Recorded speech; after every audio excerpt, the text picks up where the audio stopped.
There we go. Hi, sweetie. So, as for me being me, I got to get over it and make a video because I've been putting it off for a while. And I decided I was making some Italian wedding soup for lunch and went, you know what? I'm going to make a video of that. So here is what we're doing today on Just Like Grandma. And now I'm going to turn it down. So, what we have is a big chunk of butter, probably about 2 tablespoons of butter, melting in a pan that we're going to fry our onions in. Normally I don't measure. I'm trying to be helpful here. I put what my heart says is good. This is probably about 3/4 of a cup of diced onion, a medium onion. Let's just say that. Nice and diced up. We fry those up just a little bit with the butter,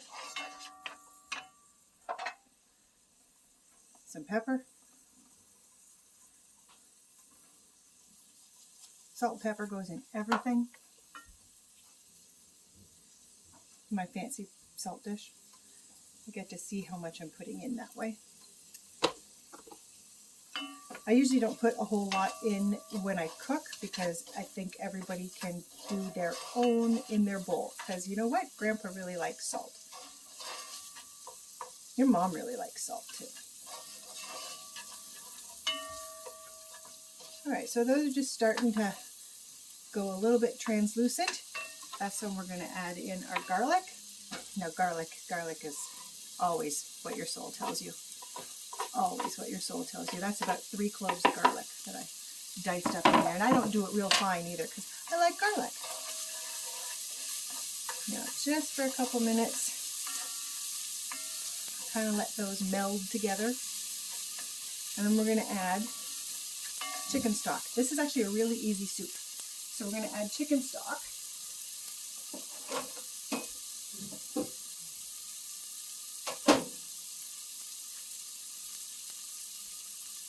So we have about 4 cups here of this is just a pre-made cheapy chicken stock. Remember, it's not fancy, it's good. So about 4 cups of that. And then I also have a concentrated liquid stock. I'm not really going to show you the brand here, but the liquid, concentrated liquid. We're going to add that in there. This was about a 1/2 can. So to this, you add 2 cups of water.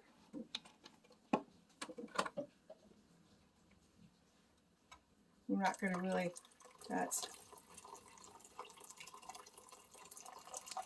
probably about 2 cups. Now I already had that preheated up. That's why it's steamy already, because I want to be able to show you the next part quickly. Because, oh man, do I hate being on camera. This is something I'm getting over and I'm working on it. I mean, look at that. I'm just showing off my belly here. But you know what? That's not bad. Okay, so this is going, and I pre-made meatballs. We have a nice little shot here of all these little meatballs that I made. Now another day we'll go over meatballs. This is my standard meatball I make all the time. This one I use pork for Italian wedding soup. I like pork. Chicken is good too. Beef tastes weird, but pork or chicken are kind of interchangeable, and pork is what I had. So I already made them all. Nice little individuals.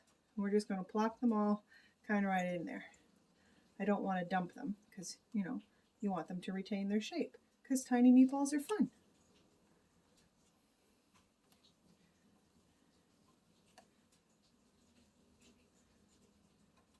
This was one that Mom made when it was just Mom and I together. We had soup quite often, so she's a little more adventurous. I don't know if your aunt would have this. She might try this. So we're just putting them all kind of in so they're not going to take long to cook either. But one at a time gives them a better chance of being an individual little meatball, which is what you want for this soup.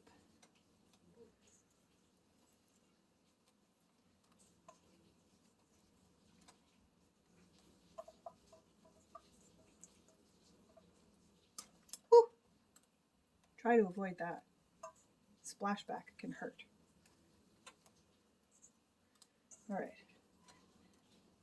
I don't actually follow recipes, but this is funny because the recipe that comes on the box of the little bitty pasta that we're going to put in next has an official recipe for Italian wedding soup, and it says to put in 30 meatballs. And that sounds like a lot until you realize I probably just put in about 70 meatballs because that's the best part. Crazy tidbits. So we're going to give that a stir. Don't touch anything with the hand you touched the raw meat with. Okay, that one's separate. See, look at that. They're already cooking on the outside there. That's probably only going to take about 10-15 minutes total time because we're already at a boil, and that's what you want. Now, to this, I have about 3/4 of a cup of it's little itty bitty pasta. Now, I'm probably going to butcher the name to anybody who's authentic, but it's Acini de Pepe. It's a very just teeny tiny little pasta.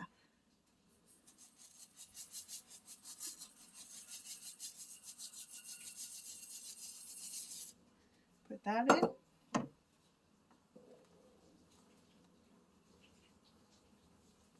Give it a stir. Now we're going to let that simmer. I'm going to turn down my temperature. And we're just going to let that simmer and let those meatballs cook and that pasta cook. And then in the end, we're going to throw in our spinach.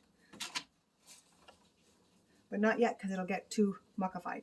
What I'm going to do is wash my hand and bring over some garlic bread that we're going to make to go with it. I'm just preheating my oven here. This is what you see me reaching for. Like, that's funny. Okay. So, yeah, I'm off screen. This is a much better camera setup than I had the other day. So, we have some garlic butter that I have made.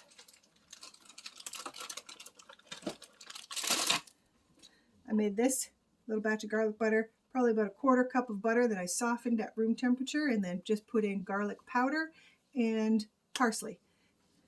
And we're going to put that on top of a nice big chunk of the fresh bread that Grandma makes, which we'll do in another video as well. So you're going to take a big chunk of it, just slap it on there nice and thick, kind of all the way around, even this big thick middle part too here. Both sides.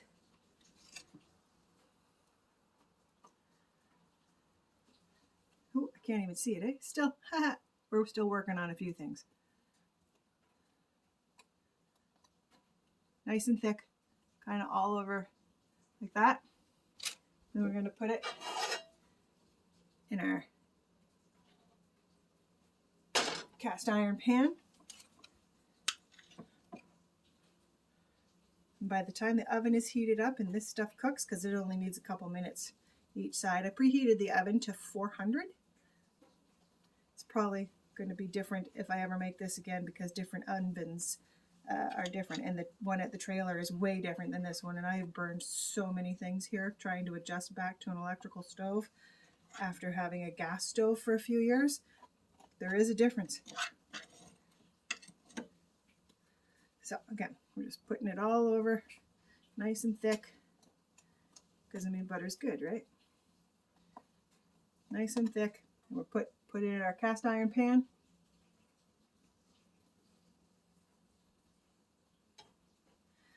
Okay.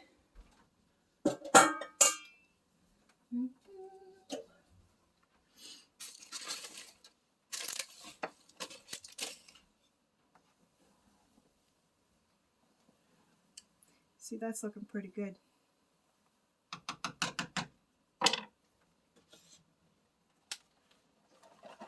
Now we're putting in spinach.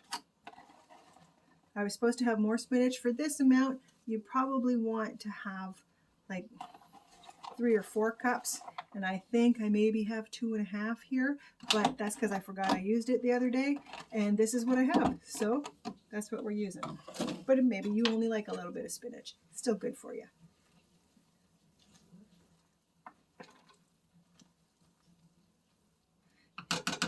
Spinach.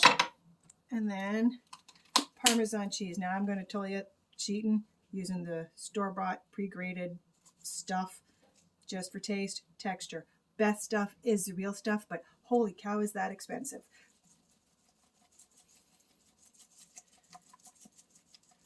So you see I've put a good shake on there. Probably, I'm going to say maybe a 1/4 cup is what we actually put in there. Give that a nice stir. Now that's going to make the broth just nice and thick. You have a nice thick broth, but still be broth. And we're just going to let that cook away. The oven is almost preheated here. And that's really all there is to making this soup. You just wait for the meatballs to cook about another 5 minutes, and then you serve it up.